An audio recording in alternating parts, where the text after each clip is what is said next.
और कैसे बैठे, कैसी चेष्टा करें जिससे पाप न बचे, जिससे पाप का आश्रय न हो। हमारे परिणामों में निर्मलता बनी रहे, पवित्रता बनी रहे, जीव मात्र के प्रति संवेदनाएं जीवंत रहे मेरे जीवन में, जीव मात्र के प्रति सेवा का भाव मेरे अंदर बना रहे, सहयोग की भावना बनी रहे, मैं सहयोग कर सकूं, दूसरों को भी गले लगा सकूं। तब भगवान ने एक ही जवाब दिया कि जो भी क्रियाएं हैं वो यथासार पूर्वक करो, यानी अहिंसा के साथ करो, मैत्री के साथ करो। कि हे भगवान, मैं जो भी क्रिया करने जा रहा हूँ किसी भी प्राणी मात्र को दुख देने का भाव नहीं, अपितु उसके उत्थान का भाव है, उसके कल्याण का भाव, उसकी रक्षा का भाव है। उठते बैठते चलते फिरते आदि हर क्षण में यत्नासार हो, हर क्षण में जीवों की रक्षा का भाव हो। जहां रक्षा का परिणाम आएगा, बचाने का भाव आएगा, शत्रु को भी गले लगाने का भाव आएगा, उसके प्रति भी तुम्हारे अंदर शत्रुता का भाव नहीं आएगा, अपितु मित्रता का भाव आएगा, क्योंकि तुम्हारे अंदर उसके उपकार का भाव है। उपकार करने का भाव ही अहिंसा है, उपकार करने का भाव ही सेवा है। किसी का हित ना हो, भगवान सबका कल्याण हो, सब अच्छे श्रेष्ठ मार्ग पर चले, अच्छे मार्ग पर सबका गमन हो, ऐसी भावना ही एक प्रकार की सेवा है।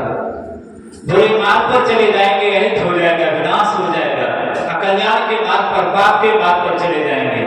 अनंत काल से संसारी प्राणी पापों के मार्ग पर चल रहे हैं, अधर्म के मार्ग पर चल रहे हैं। ये कैसी अधर्म का मार्ग छोड़े, इस बात के प्रति जागरूक करना लोगों के लिए, यह भी सबसे बड़ी सेवा है कि लोगों का हित ना हो। वो नहीं समझते मेरे इस पाप करने से क्या हानि होगी, मेरे बुरा बोल देने से क्या असर होगा, मेरे बुरे शब्द का, मेरी एक बुरी भावना का क्या असर हो सकता है लोगों के जीवन में, मेरे बुरे कर्म करने का क्या असर हो सकता है लोगों के जीवन में, मेरी एक बुरी चेष्टा का क्या असर हो सकता है दूसरे के जीवन में, वो नहीं समझता है। तो हो सकता है कि तुम्हारी एक बुरी चेष्टा से हजारों लोगों की जिंदगी तबाह हो जाए, तुम्हारी थोड़ी देर की सावधानी हो सकती है हजारों की जिंदगी आबाद कर देगा। हो सकता है तुम्हारी एक अच्छाई हजारों को नई जिंदगी दे दे, और हो सकता है तुम्हारी एक बुराई हजारों की जिंदगी छीन ले। सतर्क होने की जरूरत है। हम जाने अनजाने में पता नहीं कितनी सारी गलतियां करते रहते हैं, हमें खुद पता नहीं होता है कि गलती का अंजाम क्या होगा। जो हम कार्य करने जा रहे हैं इसका परिणाम इसे क्या भुगतना होगा, कभी हमने सोचा ही नहीं होगा।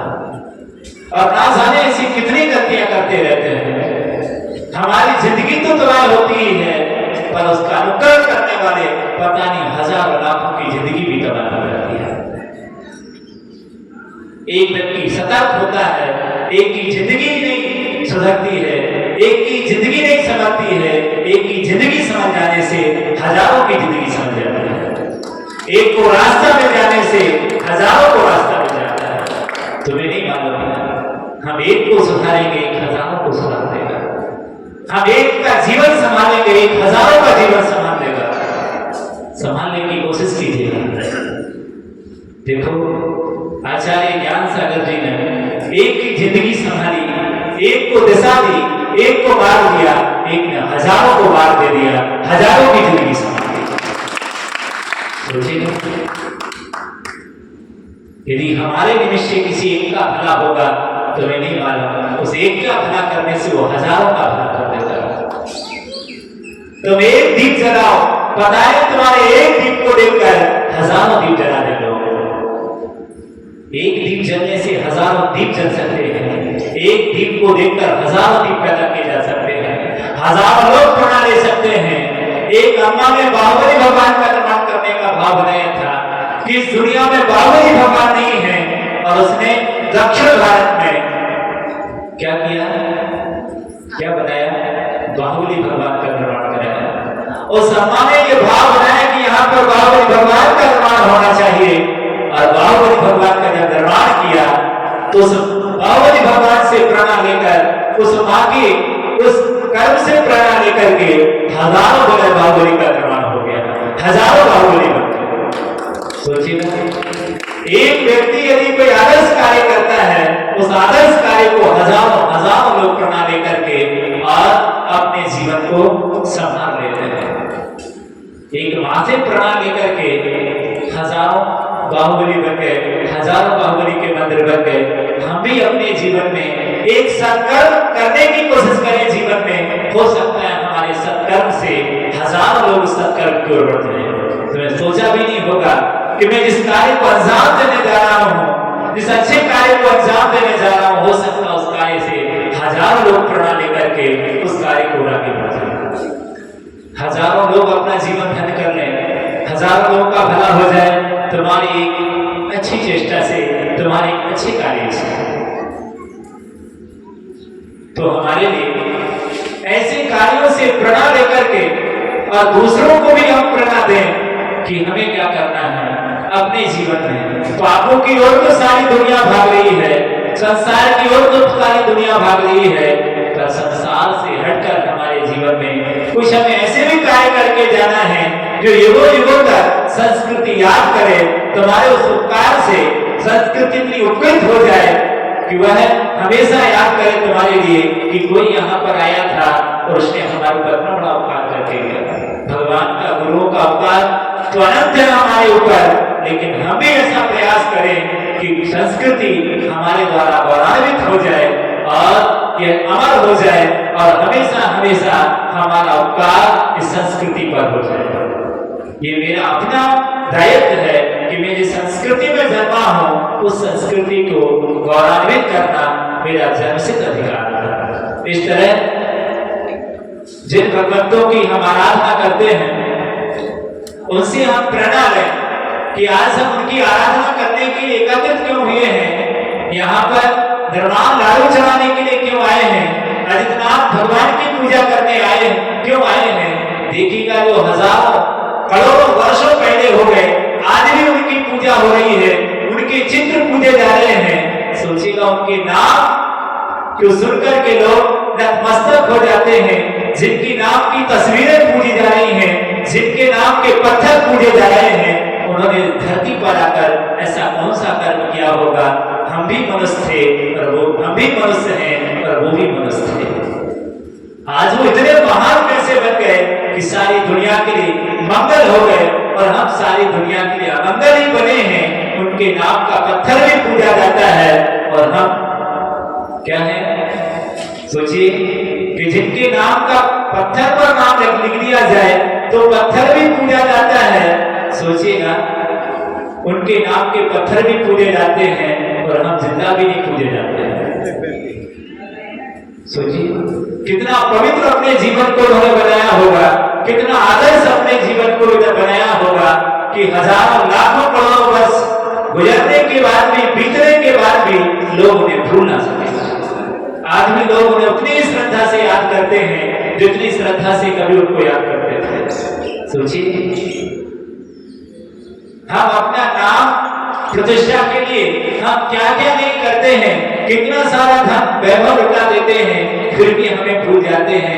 पर उन्होंने कुछ भी ऐसा धन पैसा नहीं लुटाया था, फिर भी सारी दुनिया उनको याद करती है, उनको प्रणाम करती है। ऐसा कौन सा कार्य उन्होंने किया होगा, हमें इस पर विचार करना चाहिए सबको बैठ करके कि इस धरा पर उन्होंने भी जन्म लिया था और मैंने भी जन्म लिया है, दोनों के जीवन में इतना बड़ा अंतर क्यों, एक अर्थ पर और एक फर्ज पर।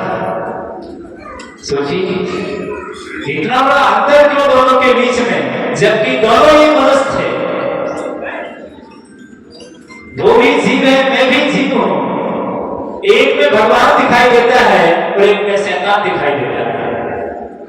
एक पत्थर है, एक कंकर है तो एक शंकर है, एक में पावरता दिखाई देती है तो एक में परमात्मा दिखाई देता है, एक तीतर है तो एक तीर्थंकर है। सोचिए इतना बड़ा डिफरेंस, इतना बड़ा गैप दोनों के बीच में क्यों? जब ये गैप हमें खलने लगेगा जिस दिन, उस दिन हम परमात्मा बन जाएंगे। मुझे ये गैप कभी खलता नहीं है कि भगवान तुम इतने ऊपर बैठे हो और मैं जमीन पर पड़ा हुआ हूं, मैं कीड़ा हूं और तुम हीरा हो। ऐसा भाव मुझे प्रतिशत आना चाहिए कि भगवान मैं आप जैसा का बनूंगा, आप जैसी शक्ति मेरे अंदर कैसे प्रकट होगी, मैं भी तो आप जैसा बन सकता हूं। वो कहते वो परमात्मा की शक्ति उन्होंने पहचान ली थी कि ऐसी योग्यता मेरे अंदर है, मैं पावर नहीं हूं, मैं भी परमात्मा हूं। वो परमात्मा कहीं और नहीं रहता है, वो परमात्मा चेतन में रहता है। कहां रहता है? कहां रहता है? चेतन आत्मा में रहता है। और जब भी वो मिलेगा किसी पत्थर में नहीं मिलेगा, जब भी वो मिलेगा इसी चेतन आत्मा में मिलेगा। और उसके लिए हमें देखने की बहुत जरूरत है। उन्होंने कहा पावर स्वभाव मत मानो, परमात्मा स्वभाव मानो। तुम परमात्मा स्वभाव होकर बैठे हो, लेकिन उस स्वभाव को भूलकर तुम पावर स्वभाव को अपना स्वभाव मान रहे हो कि मैं पावर हूं। ये तुम्हारा स्वभाव नहीं है। इस बात की वो आपको देशना दे रहे हैं। ऐसा उन्होंने जिन शासन चलाया, जिन शासन में पावर की नहीं परमात्मा बनने की बात कही गई है कि तुम कैसे परमात्मा बन सकते हो, तुम कैसे भगवान बन सकते हो, कैसे संसारातीत हो सकते हो, अमंगल होकर भी तुम सारी दुनिया के लिए बहुत बड़े मंगल हो सकते हो। इतना सामर्थ्य तुम्हारे अंदर है, तुम्हें उसको देखने की जरूरत है। जब एक पाषाण में परमात्मा दिख सकता है, जब एक पाषाण सारी दुनिया के लिए मंगल हो सकता है, जब एक पाषाण खुल सकता है, तुम तो क्या हो? चेतन हो। जब एक पत्थर पूजा जा सकता है तो फिर क्या एक इंसान नहीं पूजा जा सकता है? जब एक पाषाण सारी दुनिया के लिए मंगल हो सकता है तो क्या एक इंसान दुनिया के लिए मंगल नहीं हो सकता है? सोचिए, जब पाषाण देवता हो सकता है, पाषाण की पूजा हो सकती है, तो क्या एक इंसान की पूजा नहीं हो सकती है? सोचिए, निश्चित ही यदि पत्थर कंकड़ पत्थर पूजे जा सकते हैं तो इंसान तो पूजा भी कर सकता है। सोचो, हमें विचार करना चाहिए कि अब हम अपने अंदर ऐसी योग्यता प्रकट करें कि जो योग्यता हमारे लिए पूज्य बना दे, वंदनीय बना दे, भगवान बना दे। और वो निश्चित ही यदि हम अपनी शक्ति को जानने की कोशिश करेंगे तो वो शक्ति हमारे अंदर हमें दिखाई देगी कि हमारे अंदर एक ऐसी शक्ति है जो शक्ति उस परमात्मा के दर्शन आपको करा देगी। हमें देखने की जरूरत है कि हम ऐसा क्या करें अपने जीवन में कि मैं सामने वाले को शैतान नहीं भगवान नजर आऊं। हम सामने वाले को सिर्फ शैतान ही दिखा पाए हैं, पर उस परमात्मा को उसको दर्शन नहीं करा पाए जिसको वो दर्शन करने के लिए आपके पास आया था, आपसे मिलने के लिए आया था। काश यदि उस परमात्मा के उसको दर्शन करा देते तो सारी दुनिया आपकी हो गई होती। हमें विचार करना है